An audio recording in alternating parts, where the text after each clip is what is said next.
ஒரு ஊரில் ஒரு பெரிய ஞானி இருந்தார். அவர் படுக்கையில் இருந்தார். இன்னும் கொஞ்ச நேரம்தான் அவர் இந்த உலகத்தில் இருக்க போகிறார்.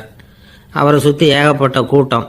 ஏற்கனவே அவருடைய உபதேசங்களை கேட்டவங்க பல பேர் வந்து அவரை சுற்றி நிற்கிறாங்க. அந்த ஞானி மெதுவாக கண்ணை திறந்து பார்க்குறார். எல்லாரும் அவருடைய கடைசி வார்த்தையை கேட்கறதுக்காக அவளோட காத்துக்கிட்டு இருக்கிறாங்க. அந்த ஞானி மெதுவாக பேச ஆரம்பித்தார். நான் என்னுடைய வாழ்நாள் பூராவும் உங்களுக்கு நிறைய போதனைகள் சொல்லிக்கிட்டு இருக்கிறேன். பேரானந்தம், மகிழ்ச்சி, தியானத்தன்மை இதை பற்றியெல்லாம் சொல்லியிருக்கிறேன். இப்போ நான் வேற ஒரு கரைக்கு போய்கிட்டு இருக்கிறேன். நான் இனிமேல் இந்த கரையில் இருக்க மாட்டேன். நீங்கள் நான் சொன்னதையெல்லாம் கேட்டீங்க, ஆனால் எதையும் நீங்கள் வந்து நடைமுறைப்படுத்தி பார்க்கல. எல்லாம் கேட்டதோடு சரி, அதோடு விட்டுவிட்டீங்க. அப்புறம் அதை தள்ளி போட்டுக்கிட்டே வந்துட்டீங்க. மேலும் அதை தள்ளி போடுறதுல எந்த பிரயோஜனமும் கிடையாது. இப்போ நான் போய்கிட்டு இருக்கிறேன். உங்களில் யாராவது என்னோட வர்றதுக்கு தயாரா அப்படின்னு கேட்டார். அவ்வளவுதான். யாரும் வாயை திறக்கலை. ஒரே மௌனம், சத்தமே இல்லை. ஒருத்தர் பார்த்துக்கிட்டே நிற்கிறாங்க. அந்த கூட்டத்தில் ஒரு ஆள் அந்த ஞானி கூடவே 40 வருஷத்துக்கு மேலே இருந்திருக்கிறான். அவனும் வாயை திறக்காமல் இன்னொருத்தன் முகத்தை பார்த்துக்கிட்டே நிற்கிறான். இந்த சமயத்தில் பின்னாடி நின்றுக்கிட்டு இருந்த ஒருத்தன் கையை தூக்கினான். ஞானி அவனை பார்த்தார். சரி, ஒருத்தனுக்காவது நம்மோட வர்றதுக்கு தைரியம் இருக்குது அப்படின்னு நினச்சார். ஆனால் அந்த ஆள் என்ன சொன்னான் தெரியுமா? ஐயா, நீங்கள் கேட்குறப்போ நான் உடனே எழுந்திருக்கல, கையை மட்டும்தான் தூக்கினேன். என்ன காரணம்னா, நான் எப்படி அடுத்த கரைக்கு வந்து சேர்றதுங்கிறது தெரிஞ்சுக்கிறதுக்காக தான். அந்த விவரத்தை மட்டும் இப்போ உங்ககிட்ட இருந்து நான் தெரிஞ்சுக்க ஆசைப்படுறேன். ஏன்னா இப்போ நான் உங்கள் கூட வர்றதுக்கு தயாராக இல்லை. எவ்வளவோ காரியங்களை நான் இன்னும் இங்கே முடிக்க வேண்டியிருக்குது. வீட்டுக்கு ஒரு விருந்தினர் வந்திருக்கிறார். என்னுடைய இளைய மகனுக்கு கல்யாணம் பண்ணி வைக்கணும். அதனால் இன்றைக்கி உங்கள் கூட வர முடியாது. அது மட்டும் இல்லை, இப்போ உங்கள் கூட அடுத்த கரைக்கு வந்தால் திரும்பி வர முடியாதுன்னு வேறு சொல்கிறீங்க. அதனால் இப்போ நான் வரல. இன்னொரு நாள் நிச்சயமாக நான் வர்றேங்க, வந்து உங்களை சந்திக்கிறேன். அதனால் இப்போ நீங்கள் இன்னொரு தடவை எங்களுக்கு விளக்கமாக சொல்லணும். ஏற்கனவே பல தடவை சொல்லியிருக்கிறீங்க. தயவு பண்ணி இப்போ ஒரு தடவை சொன்னீங்கன்னா சௌகரியமாக இருக்கும். அந்த அடுத்த கரையை அடையிறது எப்படி? இப்போ ஒரு தடவை அதை விளக்கமாக சொல்லிட்டீங்கன்னா நல்லா ஞாபகப்படுத்திக்குவேன். அது சரியான சமயம் வர்றப்போ இது எனக்கு உதவியாக இருக்கும் அப்படின்னு நானா. ஆனால் உண்மை என்ன தெரியுமா? அந்த சரியான சமயம் வரவே இல்லை அப்படிங்கிறது தான் உண்மை. இப்படி அந்த கதை முடியும். இந்த கதை வந்து அந்த ஒரு ஆளுக்கு மட்டும் இல்லை, கிட்டத்தட்ட எல்லாருக்குமே அது பொருந்தும் அப்படிங்கிறாங்க விவரம் தெரிஞ்சவங்க. எல்லாருமே அந்த சரியான தருணத்துக்காக தான் காத்துக்கிட்டு இருக்கிறாங்களாம். அதுக்காக ஜோசியம் பார்க்குறாங்க, கைரேகை பார்க்குறாங்க. நாளைக்கு என்ன நடக்குங்கிற ஆவலில் எல்லாரும் காத்துக்கிட்டு இருக்கிறாங்க. ஆனால் அந்த ஒரு நாள் ஒருபோதும் வரப்போகிறதில்ல. நீங்கள் தள்ளி போடுறதுக்காக பல அர்த்தமில்லாத காரணங்களை தேடுறீங்க அப்படிங்கிறார் ஒரு ஞானி. காத்திருக்கிறதுலேயே நம்ம காலம் ஓடி போயிடுது. ஏன்னா இன்னைக்கு நாம் சிந்திக்கிறது நாளைக்கு நாம் சிந்திக்கிறது இல்லை. ஒவ்வொரு நாளும் ஒவ்வொரு மாதிரி போயிடுது. நாளைக்கு மறுநாளை பற்றியே சிந்திக்கிறோம். இப்படியே அது பாட்டுக்கு போயிடும். கரையை தொட்டு பார்க்குறது எப்போ? இதுதான் கேள்வி. நமக்கு வேண்டியப்பட்ட ஒருத்தர் ஒரு ரயில்வே பிளாட்ஃபாரத்தில் நின்றுட்டு இருக்கிறார். அங்கே இருக்கிறவங்க கிட்ட கேட்குறாராம், விசாரிக்கிறார். ஏங்க கிழக்க போகிற ரயில் போயிட்டுதுங்களான்னாராம். போயிட்டுதுன்னு இருக்கிறாங்க. கொஞ்ச நேரம் கழிச்சு, ஏங்க மேற்க போகிற ரயில் போயிட்டுதுங்களான்னு கேட்டிருக்காரு. போயிட்டுதுங்களான் இருக்காங்க. அப்புறம் கொஞ்ச நேரம் கழிச்சு மறுபடியும் ஏங்க 10:30 மணி வண்டி போயிட்டுதான்னு கேட்டிருக்காரு. தொடர்ந்து காலையிலேருந்து சாயந்தரம் வரைக்கும் இப்படி ஒரே இடத்துல நின்றுட்டு கேட்டுக்கிட்டே இருக்கிறார். இதை பார்த்துக்கிட்டு இருந்த ஒருத்தர் அவர்கிட்ட வந்து, ஏங்க நீங்கள் எங்கே போகணும் அப்படின்னு கேட்டாராம். இவர் மெதுவாக சொன்னாராம், இந்த ரயில்வே லைனை தாண்டி அந்த பக்கம் போகணும் அப்படின்னாராம். ஆஃபீஸை முடிஞ்சு வீட்டுக்கு போகிற சமயத்தில் ஒருத்தர் கடைக்கு போய் ஸ்வீட் வாங்கினார். சரி, வீட்டுக்கு பிள்ளைங்களுக்கு தான் வாங்கிட்டு போகிறார் அப்படின்னு மற்றவங்க நினச்சாங்க. அவர் அப்படி செய்யல. அந்த இடத்துலையே பொட்டலத்தை பிரித்தார். திருட மாதிரி அப்படியே சுற்றி ஒரு தரம் பார்த்துக்கிட்டார். யாரும் தெரிஞ்சவங்க இல்லைங்கிறத முடிவு பண்ணிவிட்டு அவசரமாக அதை அப்படியே போட்டு முழுகிவிட்டு கையை தொடச்சிக்கிட்டு நல்ல பிள்ளை மாதிரி நடந்து போக ஆரம்பிச்சிட்டார். அவர் யாருன்னா, அவரோட பிரச்சனை வந்து எல்லாருக்கும் தெரியாது, சில பேருக்கு தான் தெரியும். அதாவது அவர் உடம்பில் சர்க்கரை இருக்குதுன்னு டாக்டர் சொல்லிவிட்டாராம். அதனால் வீட்டில் சர்க்கரையே இவர் கண்ணில் காட்டுறதில்ல. அதனால் இவர் யார் கண்ணிலையும் படாமல் இப்படிப்பட்ட வேலைகள்லாம் செய்கிறது வழக்கம். யாருக்கும் தெரியாமல் இப்படி ஸ்வீட்டை வாங்கி சாப்பிட்டுட்டு அவர் பாட்டுக்கு போயிடுறது. இப்படிப்பட்டவங்களுக்கெல்லாம் கொஞ்சம் ஆறுதலான தகவல் இன்றைக்கி. அது என்னென்னா, நாம் சாப்பிட்ற சர்க்கரைக்கும் நம்ம உடம்பில் உள்ள சில கோளாறுகளுக்கும் அப்படி என்ன தான் சம்மந்தம் இருக்குது. இதை பற்றி சமீபத்தில் சில ஆராய்ச்சிகள்லாம் நடந்திருக்குது. ஏன்னா சர்க்கரைன்னாவே விஷம் மாதிரி அதை பார்க்குறவங்களும் சில பேர் உண்டு.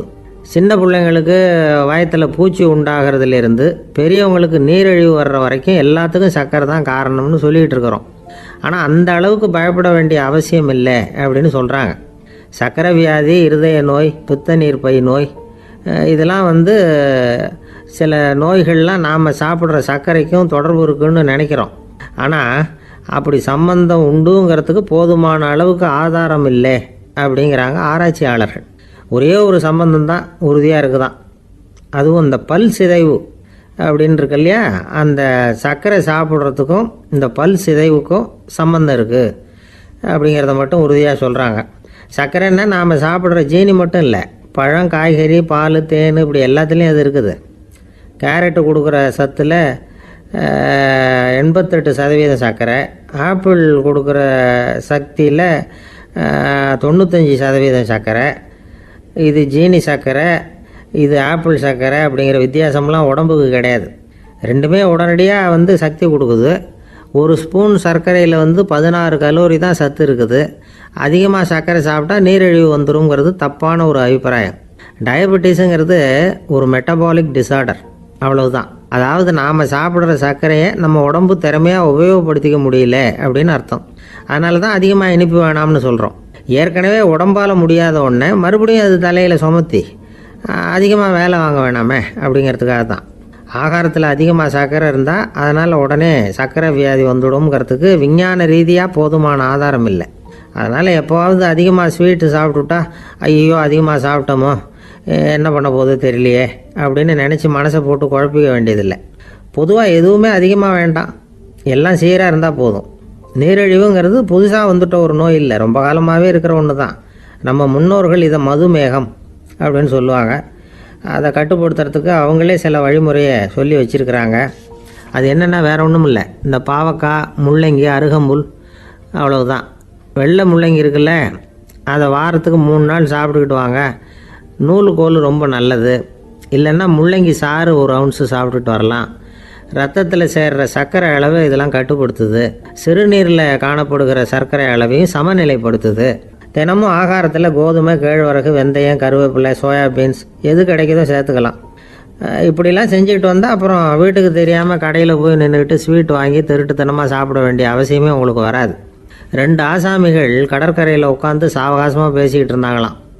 ஒருத்தர் சொன்னார், இன்னொருத்தருக்கு தெரியாமல் ஸ்வீட்டு சாப்பிட்றதே எப்பவும் இடைஞ்சல் தான் சார். நேற்றுக்கு பாருங்கள், அப்படி தான் சாப்பிட்டுக்கிட்டு இருந்தேன், வீட்டுக்காரி கண்ணில் போட்டுவிட்டுது, அதுக்கப்புறம் ஒரே ரகலையாக போச்சு அப்படின்னாரா. எனக்கு கூட அப்படி தான் சார் ஆகிட்டுது, ஒரே ரகலை அப்படின்னாரா இன்னொருத்தர். நீங்கள் சாப்பிட்டதும் உங்கள் வீட்டுக்காரங்க கண்ணில் போட்டுவிட்டுதா சார் அப்படின்னு கேட்டிருக்காரு இவர். அதுக்கு அவர் சொன்னாராம், அப்படி இல்லை சார், கடைக்காரர் கண்ணில் போட்டுவிட்டுதோ, நான் அவருக்கு தெரியாமல் அந்த ஸ்வீட்டை அவர் கடையிலேருந்து எடுத்திருந்தேன் அப்படின்னு விளக்கம் கொடுத்தாராம் இந்த ஆள். ஒரு ஊரில் ஒரு ராஜா இருந்தார். பெரிய அரண்மனையில் தான் இருக்கிறார். எல்லா வசதியும் இருந்தது. இருந்தாலும் அவர் எல்லாரும் சொல்கிறது எப்படி தெரியுமா, பிச்சைக்கார ராஜா. அப்படி ஒரு பேர் அவருக்கு நிலச்சி போச்சு. ஜனங்களும் சரி, மற்ற தேசங்களில் உள்ளவங்களும் சரி, அவர் அந்த பேர் சொல்லியே குறிப்பிடுறது வழக்கமாக போட்டுது. இது அவருக்கு ரொம்ப கவலையாக போச்சு. என்ன இது, நம்மளை தேடி வர்றவங்களுக்கெல்லாம் நாம் சோறு போடுறோம், நம்ம புகழ்ந்து பாடல் ஏற்றி கொண்டு வர்ற புலவர்களுக்கெல்லாம் அவங்க எப்படி வந்தாலும் ஒருவேளை சோறு போடணுங்கிறது உத்தரவு. இவ்வளவுலாம் செஞ்சும் நம்மளை போய் பிச்சைக்கார ராஜான்னு எல்லாரும் சொல்கிறாங்களே, அது ஏன், எதுக்காக அப்படி சொல்கிறாங்க? இதுதான் ராஜாவுக்கு குழப்பம். சரி, இதை பற்றி நம்ம அமைச்சர்கள்கிட்ட கேட்கலாமா அப்படின்னு யோசனை பண்ணார். இந்த விஷயத்தை போய் அவங்கக்கிட்ட எப்படி கேட்கறதுன்னு அவருக்கு தயக்கமாக இருந்தது. கௌரவ குறைச்சலாக தெரிஞ்சுது அவருக்கு. சரி, சாதாரண குடிமக்கள்கிட்ட இதை பற்றி கேட்கலாமா அப்படின்னு யோசனை பண்ணார். கேட்கலாம், ஆனால் அவங்க யாரும் ராஜா முன்னாடி நின்று தைரியமாக பேசக்கூடிய அளவுக்கு இல்லை. ராஜாவோட குழப்பம் நாளுக்கு நாள் அதிகமாக போச்சு. கடைசியாக அவர் ஒரு முடிவுக்கு வந்தார். அதாவது இதை பற்றி ஒரு பிச்சைக்காரங்கிட்டே கேட்டு பார்த்துட்டா என்ன. இதுதான் அவர் பண்ண முடிவு.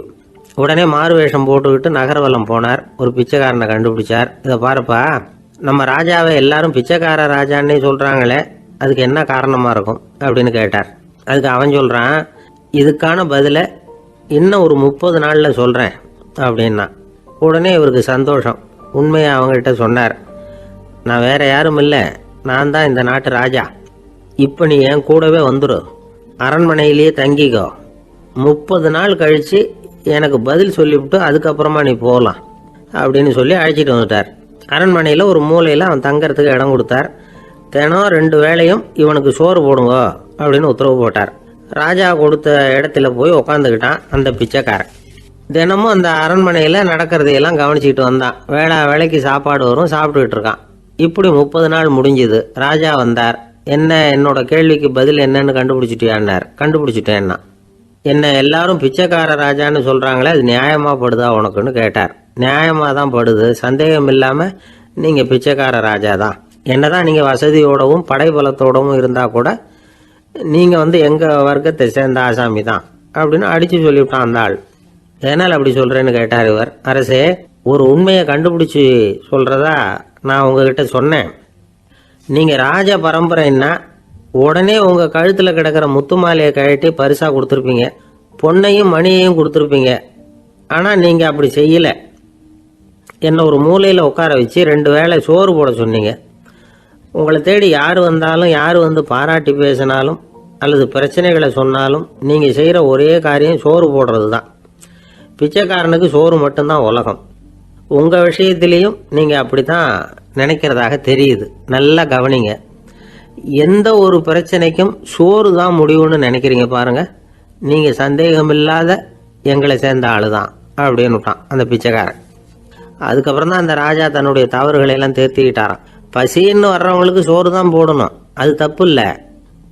பாராட்ட வர்றவங்களுக்கெல்லாம் சோத்தையே போட்டு அனுப்புனா இப்படி தான் பேர் வரும். எனக்கு தெரிஞ்ச ஒருத்தர் தினமும் யாராவது ஒருத்தரை தன் வீட்டுக்கு அழைச்சிட்டு போவார், சாப்பாடு போட்டு அனுப்புவார்.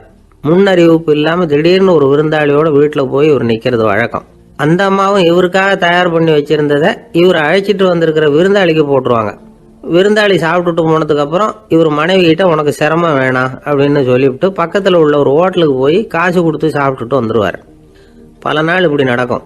ஒரு நாள் அவரை தனியாக கூப்பிட்டுக்கிட்டு போய் ஏன் இப்படி பண்ணுறீங்கன்னு கேட்டோம். அதுக்கு அவர் சொல்கிறாரு, எங்கள் வீட்டு சாப்பாட்டிலேருந்து தப்பிக்கிறதுக்கு எனக்கு வேறு வழி எதுவும் தெரியல சார், அதனால தான் இப்படி பண்ணிகிட்டு இருக்கிறேன் அப்படின்னார் ரொம்ப பரிதாபமாக. ஒரு சீன தேசத்து அரசர் இருந்தார். அவருக்கு வயசாயிட்டுது. அவருக்கு அடுத்தபடியாக அவருடைய புள்ள பட்டத்துக்கு வரணும், ஆட்சி பொறுப்பை ஏற்றுக்கணும். ஒரு நல்ல தலைவனுக்கு இருக்க வேண்டிய பண்புகள்லாம் தன்னுடைய மகனுக்கு இருக்கணும்னு விரும்பினார் அந்த அரசர். அதனால் இளவரசனை பக்கத்தில் இருந்த ஒரு குரு கிட்ட அனுப்புனார். இளவரசன் அவர்கிட்ட போய் சேர்ந்தான். அந்த குரு என்ன பண்ணார் தெரியுமா? இவனை பார்த்து சொன்னார், இதை பாருப்பா, நீ என்ன பண்ணுற, இப்போவே பக்கத்தில் இருக்கிற காட்டுக்கு போ, நடுக்காட்டில் போய் ஒரு இடத்துல உட்காந்துக்கோ. அங்கே என்னென்ன சத்தம்லாம் உன் காதில் விழுதுன்னு கவனித்து கேளு. உன் காதில் விழுந்த ஓசைகள் என்னென்னங்கிறத என்கிட்ட சொல்லு, அதுதான் எனக்கு தெரியணும், உனக்கு வேலையும் அதுதான் அப்படின்னு சொல்லி அனுப்பி வச்சுட்டார். இளவரசன் காட்டுக்கு போனான்.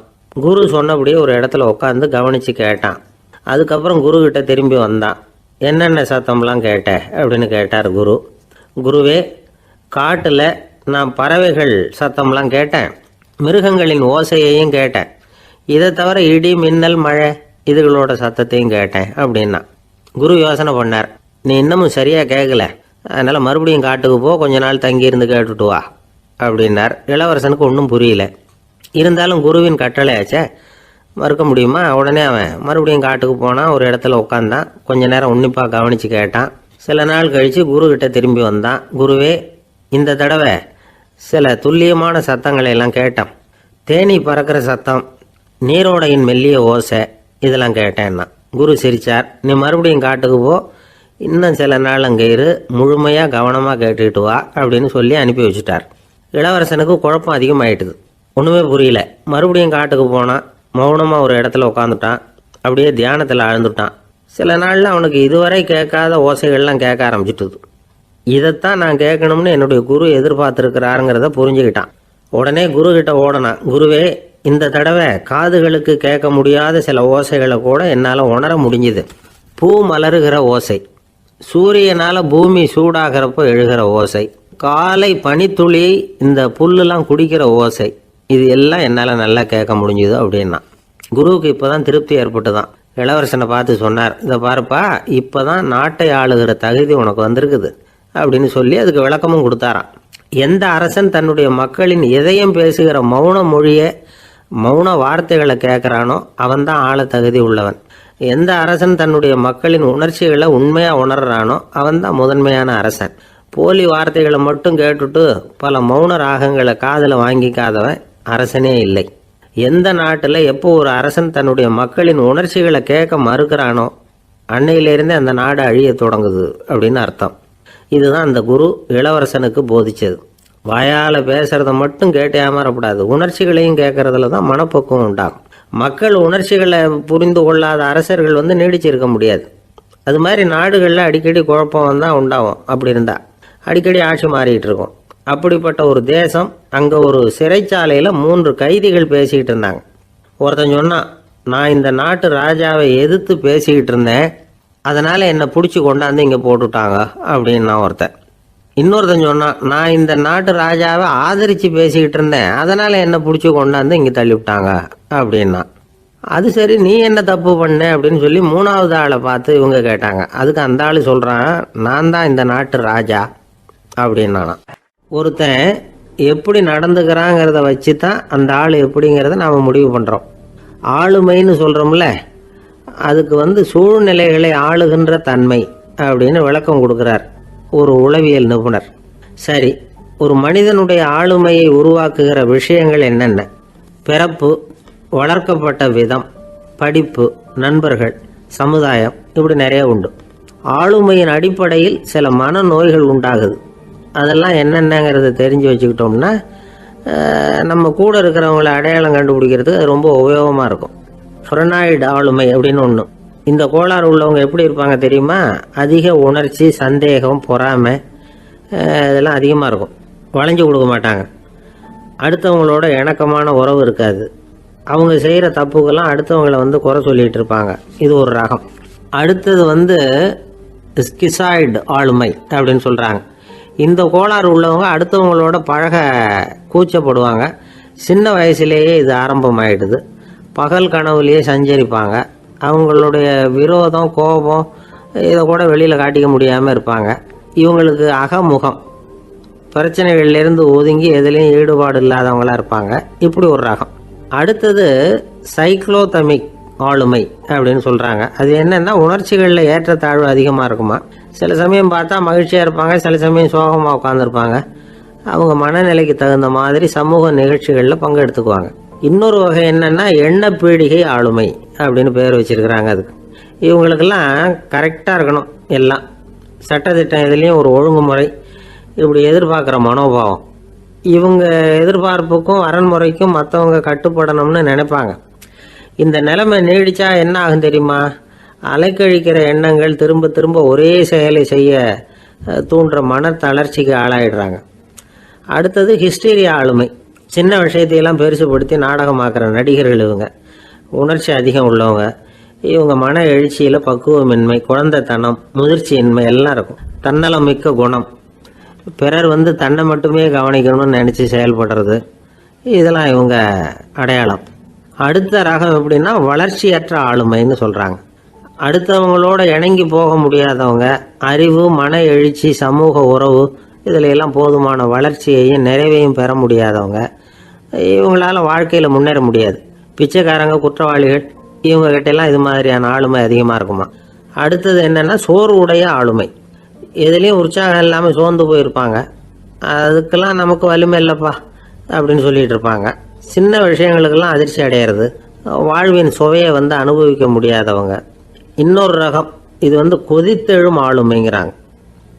எதுக்கு எடுத்தாலும் ஆத்திரம், குரோதம், வன் செயல் இதுலெல்லாம் ஈடுபாடு, இப்படி உள்ளவங்க. நத்தை வகை ஆளுமை அப்படின்னு ஒன்று.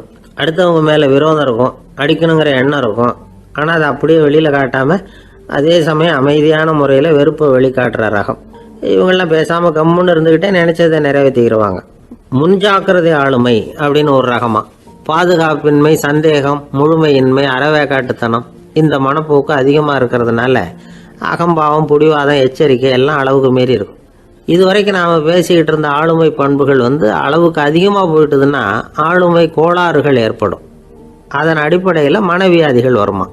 அதனால் இணக்கமான, எல்லாரும் விரும்புகிற இயல்பான ஆளுமையை பெறுவதற்கு நாம் முயற்சி செய்யணும் அப்படிங்கிறது மனோதத்துவ நிபுணர்களுடைய ஆலோசனை.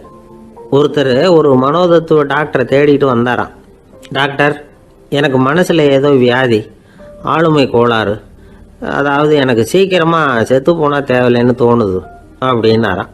உடனே அந்த டாக்டர், சரி அப்படின்னா இங்கே இருங்க, நான் வைத்தியம் பார்க்குறேன் அப்படின்னாராம். பந்திக்கு முந்தர ஆசாமிகள் நம்மள பல பேர் உண்டு. அப்படி முந்தறதுக்கு கூட முயற்சி பண்ணுறவங்க நிறைய பேர் இருக்கிறாங்க. இதில் என்ன ஒரு விஷயம்னா, பந்திக்கு முந்துறது கூட தப்பு இல்லை.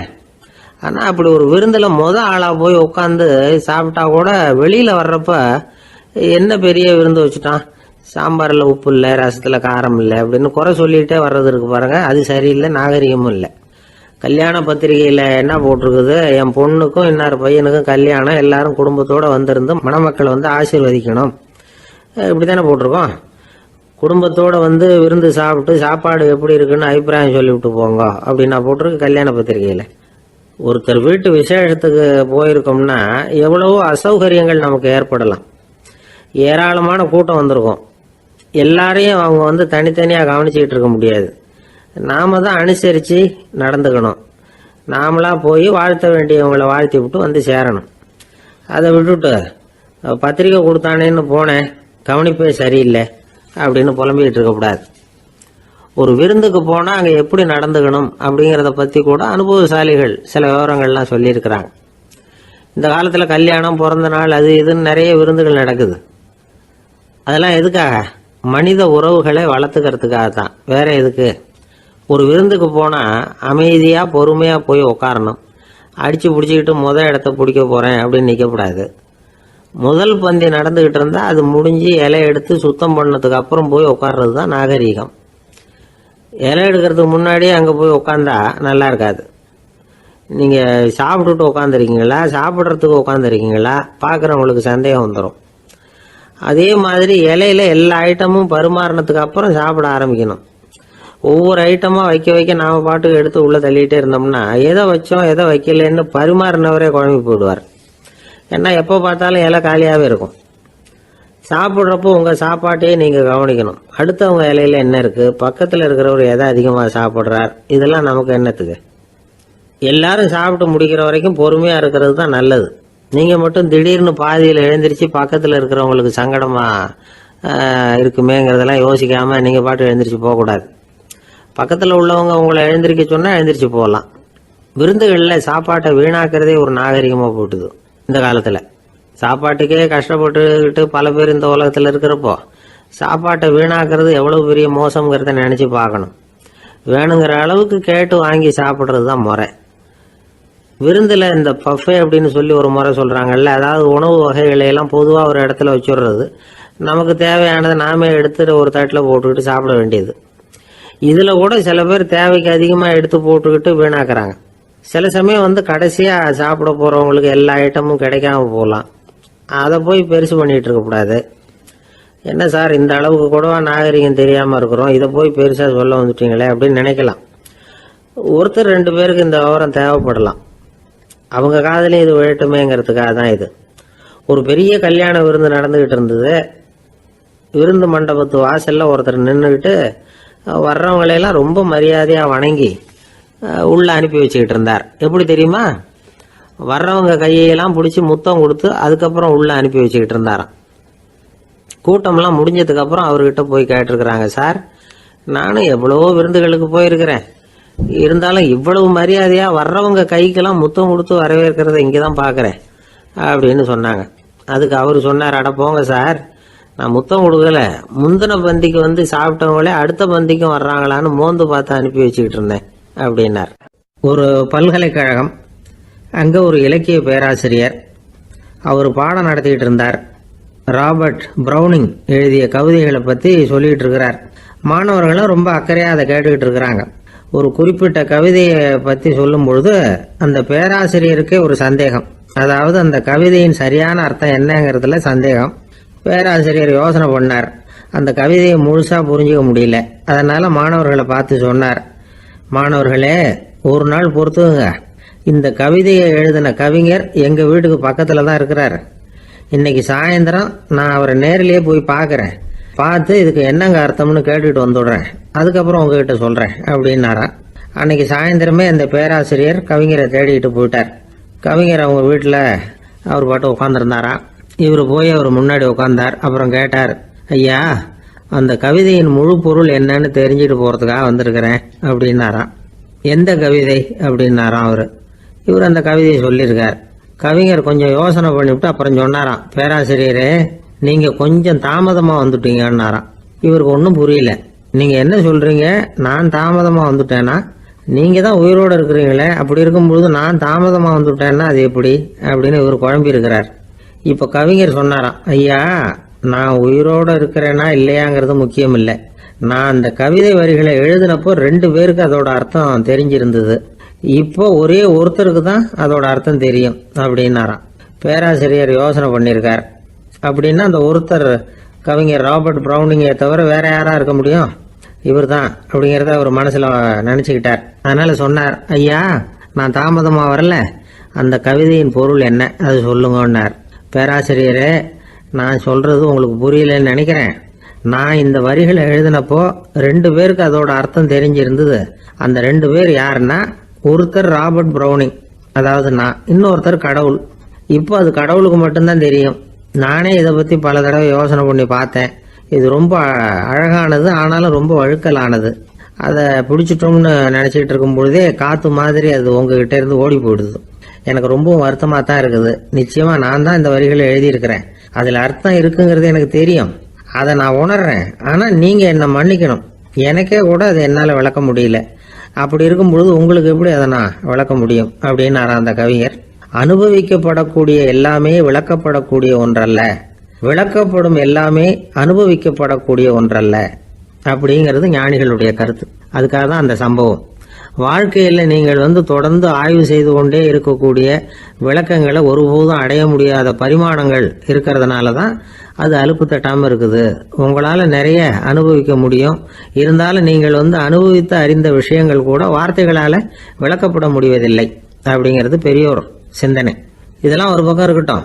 நமக்கு தெரிஞ்ச பேராசிரியர் ஒருத்தர் 1 மணி நேரம் ரொம்ப விவரமாக வகுப்பு எடுத்தார். கடைசியாக சொன்னார், மாணவர்களே, ரொம்பவும் எளிமையாக விளக்கமாக எல்லா விவரமும் சொல்லியிருக்கிறேன். அதனால் இதில் உங்களுக்கு சந்தேகம் வர்றதுக்கு வாய்ப்பே இல்லை. இருந்தாலும் கேட்க வேண்டிய கடமை கேட்குறேன். இது வரைக்கும் நடத்தினதில் யாருக்காவது ஏதாவது சந்தேகம் உண்டா அப்படின்னு கேட்டாராம். எனக்கு ஒரே ஒரு சந்தேகம்தான் சார் அப்படின்னு எழுந்திரிச்சு நிற்கிறான் ஒருத்தன். என்னன்னு கேட்டாராம். இது வரைக்கும் நீங்கள் என்ன பாடம் சார் நடத்துனீங்க அப்படின்னானா அவன். அம்மாக்காரங்களுக்கு அடிக்கடி ஏற்படுற கவலை ஒன்று உண்டு. அதாவது குழந்தை சரியாக சாப்பிட மாட்டேங்குதே அப்படிங்கிற கவலை. இவங்கெல்லாம் ஒரு விஷயத்த நல்லா புரிஞ்சுக்கணும். குழந்தைகள்ங்கிறவங்க பெரியவங்க மாதிரி இல்லை. அவங்க கடிகாரத்தில் மணியை பார்த்துட்டு சாப்பிட்றதுக்கு உட்கார்ற ரகம் கிடையாது. பசிச்சா சாப்பிடுவாங்க, இல்லைன்னா விளையாடுவாங்க அல்லது தூங்குவாங்க. அது புரியாமல் அவங்கள கட்டாயப்படுத்தி அல்லது மிரட்டி சாப்பிட வைக்கிறது ரொம்ப தப்பு. ஒரு 8 மாத குழந்தைக்கு 3 மணி நேரத்துக்கு ஒரு தடவை பசிக்கும். அந்த நேரம் பார்த்து சாப்பாடு கொடுத்தா அடம் பண்ணாமல் அது பாட்டுக்கு சாப்பிட்றோம். அதே குழந்தைக்கு 1 வயசு ஆகிறப்போ 4 மணி நேரத்துக்கு ஒரு தடவை பசிக்கும். இந்த வயசில் இயற்கையாகவே பசி குறைஞ்சிருக்கும். அது புரியாமல் என் குழந்தை முன்னாடி மாதிரி இப்போ சரியாக சாப்பிட மாட்டேங்கிறான் அப்படின்னு சில பேர் டாக்டர்கிட்ட போய் சொல்லிக்கிட்டு இருப்பாங்க. இன்னொரு விஷயம், ஒரு குழந்தைக்கு வயசு அதிகமாகிற வேகத்துக்கு உடம்பு எடையும் அதிகமாகிக்கிட்டே போகாது. உடம்பு எடை அதிகமாகிற வேகம் குறைஞ்சிக்கிட்டே வரும். 6 மாத குழந்தைக்கு ஒரு வாரத்தில் 150 கிராம் எடை கூடும். ஒரு வயசில் வாரத்துக்கு 71 கிராம் எடை கூடும். இது புரியாமல் அதிகமாக சாப்பாட்டை கொடுத்து குழந்தைய கஷ்டப்படுத்தக்கூடாது. ஏன்னா அளவுக்கு மீறின உணவு அஜீரணத்தை உண்டு பண்ணிவிடும். குழந்தைக்கு ஒரு தட்டில் கொஞ்சமாக ஆகாரத்தை வச்சு கொண்டுகிட்டு போய் கொடுக்கணும். மலை மாதிரி குவிச்சு வச்சா அதை பார்த்ததுமே பசி அடங்கி போயிடும். அடித்து மிரட்டி பயமுறுத்தி குழந்தைய சாப்பிட வைக்கிற பழக்கம் இருக்குது பாருங்க, அதுக்கு ஃபுட் ஃபோர்ஸிங் அப்படின்னு பேர். இப்படி பண்ணினா குழந்தைக்கு சாப்பாட்டில் விருப்பம் குறைஞ்சிரும், அதை கண்டாவே வெறுக்க ஆரம்பிச்சிடும். அது மாதிரி உளம் சார்ந்த பசி குறைவு, சைக்கோஜெனிக் அனோரெக்சியா, அது ஏற்படுமா. சாப்பாடுங்கிறதே ஒரு தண்டனை மாதிரி தோணும். குழந்தைகளுக்கு பிடிச்ச மாதிரியான ஆகாரத்தை கொடுக்கணும். சத்து அதிகம் இருக்குங்கிறதுக்காக அதுக்கு பிடிக்காத ஆகாரத்தை கொடுத்து கட்டாயப்படுத்தக்கூடாது. குழந்தைகளுக்கு 2 வயசு ஆகிறப்போ இயற்கையாகவே எதிர்மறை குணம் உண்டாகும். அதாவது அந்த எதிர்மறையாக பேசுறது. இது மாதிரி சமயங்களில் நாம் என்ன சொல்கிறோமோ அதுக்கு நேர்மாறாக நடந்துக்கும். ஏட்டிக்கு போட்டி. சாப்பிட சொன்னால் விளையாட போவோம், விளையாட சொன்னால் சாப்பாடு கேட்கும். இதை புரிஞ்சுக்கிட்டு நடந்துக்கணும். குழந்தை சொன்ன பேச்சை கேட்கலேன்னு கோவப்படக்கூடாது. குழந்தை வளர வளர பிடிவாத குணம் வர்றது சகஜம். கேட்டதை வாங்கி கொடுத்தா தான் சாப்பிடுவேன் அப்படின்னு பிடிவாதம் பண்ணும். வாங்கி கொடுத்து விடுறது தான் உத்தமம். நீங்களும் அதுக்கிட்ட பிடிவாதம் பண்ணிகிட்டு இருக்கக்கூடாது. ஏன்னா கேட்டது கிடைக்கலையேங்கிற ஏமாற்றம் கூட குழந்தையோட பசியை குறைச்சிரும். கேட்டது கிடைச்சிட்டா பசி அதிகமாகும், கொடுத்ததை மளமளன்னு சாப்பிட்றோம். குழந்தைகளுக்கு கண்ட நேரத்தில் சாப்பிட்றதுக்கு எதையாவது வாங்கி கொடுத்துக்கிட்டு இருந்தா சாப்பாட்டு நேரத்தில் சாப்பிடாம அடம் பண்ண ஆரம்பிச்சிடும். பள்ளிக்கூடம் போகிற பிள்ளைங்க காலை உணவை சரியாக சாப்பிட மாட்டாங்க. அச்சம், அவசரம், பரபரப்பு இதெல்லாம் தான் காரணம். பள்ளிக்கு புறப்படுறதுக்கு ஒரு 3/4 மணி நேரத்துக்கு முன்னாடியே சாப்பாடு போட்டுருங்க, அது சரியாக போடும். படிக்கிற குழந்தைகள் உடல் சோர்வு, மனச்சோர்வு இது காரணமாக கூட சாப்பிட மறுக்கிறது உண்டு. இப்போ உதாரணமாக சாயந்தரம் விளையாடி விட்டு வீட்டுக்கு வந்ததும் சாப்பிட சொன்னால் வேணாம்பாங்க. இது உடல் சோர்வு. ரொம்ப நேரம் வீட்டு பாடங்களை செஞ்சு முடித்த கையோடு சாப்பிட சொன்னாலும் அவங்களால சரியாக சாப்பிட முடியாது. இது உளச்சோர்வு, அதாவது மனச்சோர்வு. இதை தவிர குழந்தைகளுக்கு உடல் நலக்குறைவு ஏற்பட்டால் கூட சாப்பிட மறுக்கிறது உண்டு. சில மருந்து மாத்திரைகள் கூட பசியை குறைச்சிரும். அதனால் சரியாக தெரிஞ்சுக்கிட்டு குழந்தைகளை சாப்பிட வைக்கணும். அது புரியாமல் கையில் சாப்பாட்டு தட்டை வச்சுக்கிட்டு குழந்தைகளை விரட்டிக்கிட்டு அலையக்கூடாது. ஒரு சின்ன பையன் சொன்னான், எங்கள் அம்மா சாப்பாடு போடுறது தெரிஞ்சா நான் உடனே வீட்டை விட்டு வெளியில் ஓடி போடுவேன் அப்படின்னா. ஏன் அப்படி பண்ணுறேன்னு கேட்டோம். எங்கள் அப்பா கூட அது மாதிரி தான் சார் பண்ணுவார் அப்படிங்கிறான்.